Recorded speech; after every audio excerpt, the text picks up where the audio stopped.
There's an old saying that I heard, that there's two kinds of people born in the hospital every day.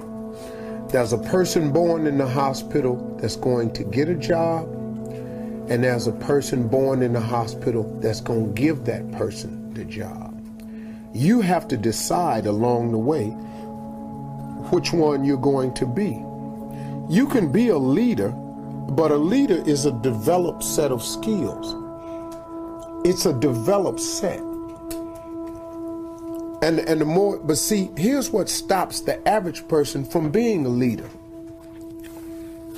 is the fear of the consequences of leading.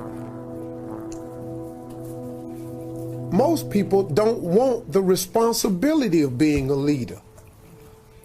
But let me tell you the trick though. The responsibility and ramifications and consequences of being a follower is more dire and more severe. Because now, as a follower, you just got to go along with whatever. You know how many adjustments you got to make when you're a follower?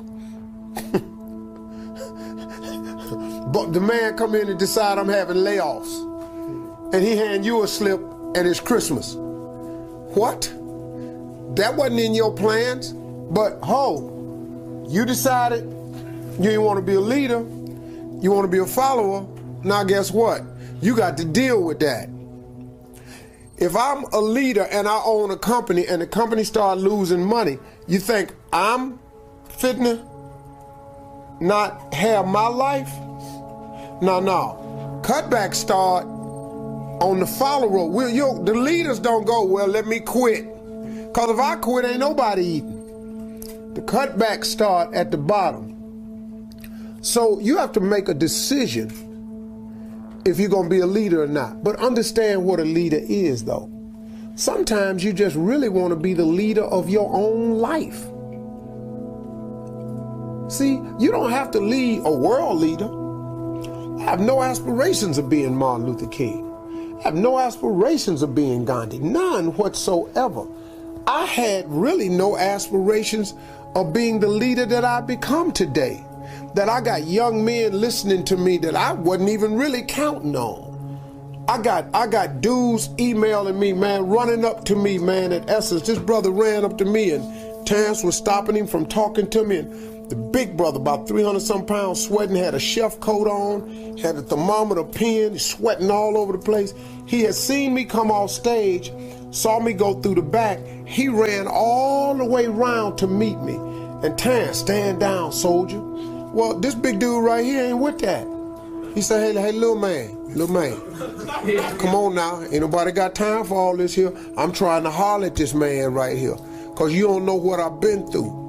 Stand down, soldier. Little man, before this turned into something else, I got to see him today. His whole thing was, he was a prison inmate down in New Orleans, had been listening to me on the radio since 2005.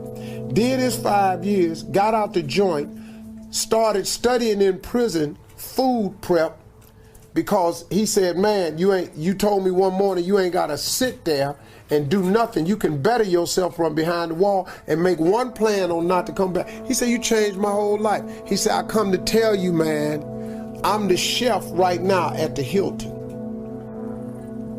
But the big dude was just crying. You know, we end up hugging. I cried with him because, you know, I be feeling people like that. I have no idea, nor did I have an aspiration to be an inspirational person to them. But I have always asked God in my own way to make me a relevant person.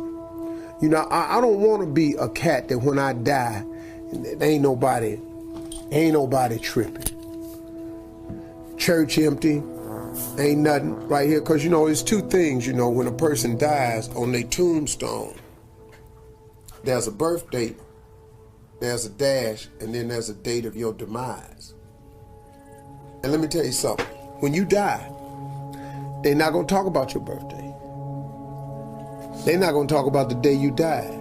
The biggest conversation will be about that dash, that little dash. That's the life you lived in the middle of that date of birth and the date of demise.